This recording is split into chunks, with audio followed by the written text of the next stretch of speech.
Okay, everybody, it's Terez Paylor, and I finally, God, I think this is the first time in how long? I got the whole damn team. I got the whole damn team, baby. San Diego. First time in a long time. It's good to have you guys with me. This is a pretty fun game to watch in a lot of ways. Interesting more than anything. Just how convincing of a victory it was, but I'm getting ahead of myself. This is 3 and Out, where your favorite Chiefs writers give you a main takeaway from the game that you just watched. So here we go. Actually, this is a special edition because we did come down on the field here. Actually, the season has some meaning now because they're 5-5.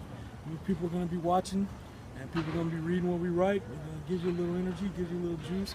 But let me go to Sam. I wanna kick off with our longest tenured columnist. Sorry, I want to know what's going on. I want to know your main takeaway from this thing. Let's go.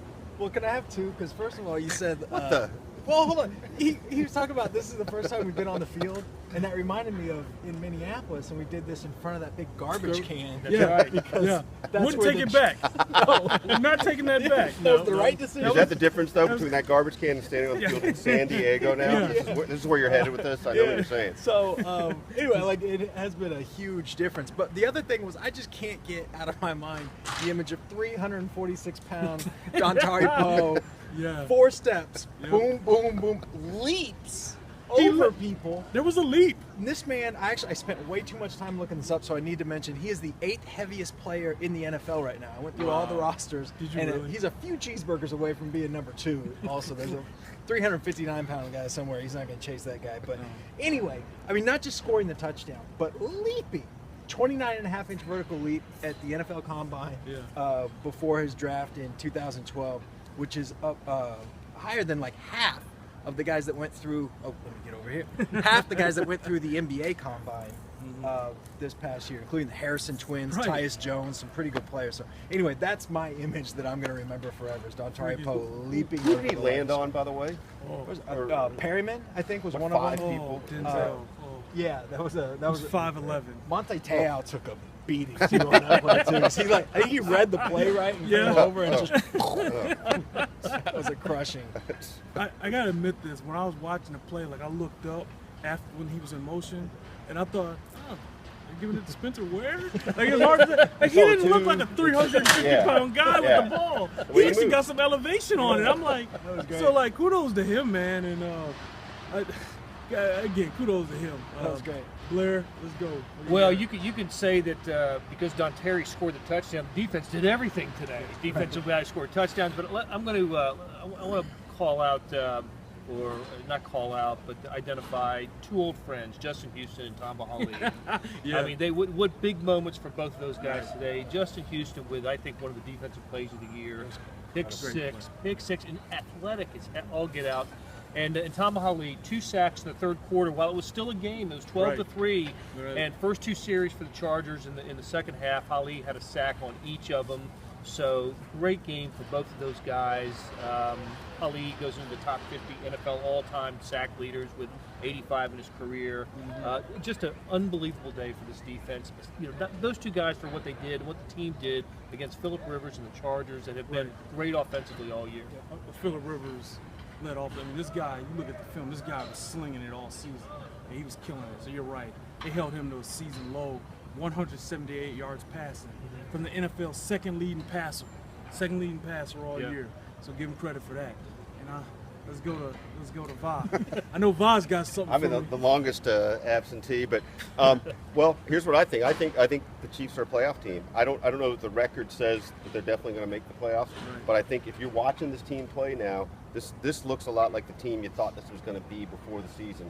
Now, it's definitely a however you want to put it, a backloaded schedule or a front-loaded schedule. They look a lot better because of who they're playing, but they're also playing a lot better. And I think the thing that stands out to me the most is you watch Alex Smith play now.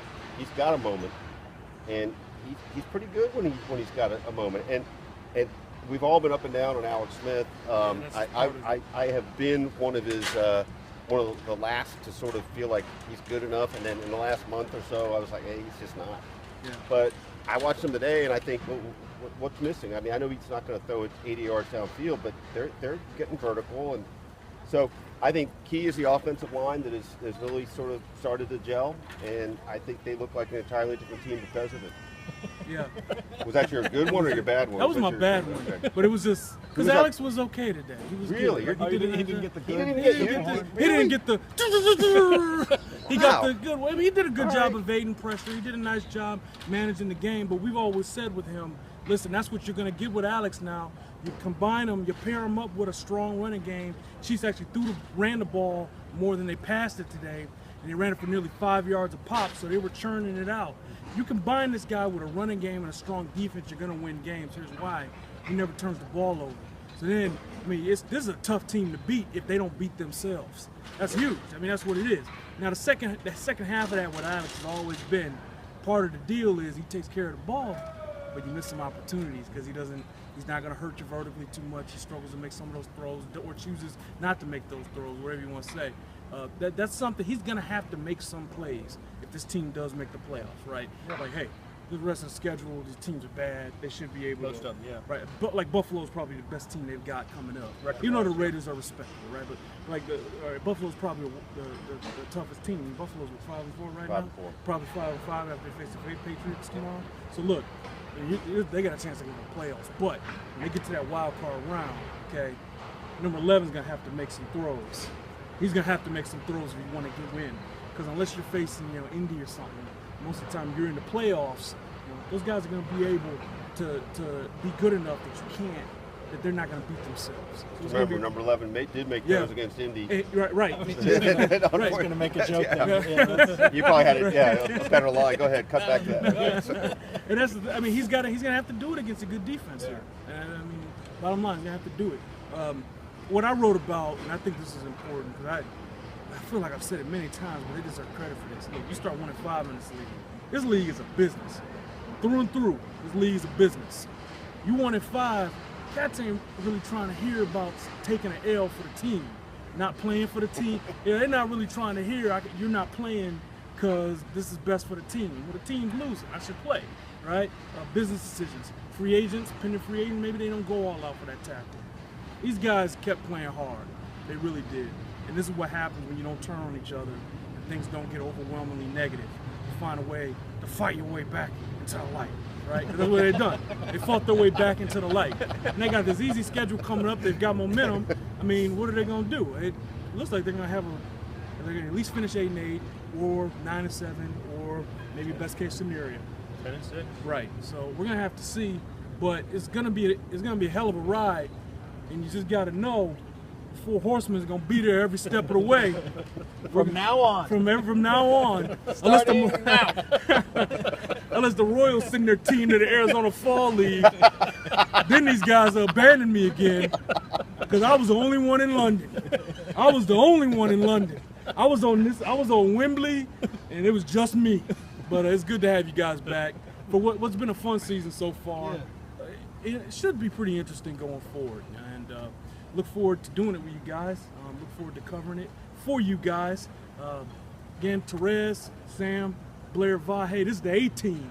This is the whole damn team. We're gonna be here from now to January 3rd, and if they make the playoffs, beyond that too, right?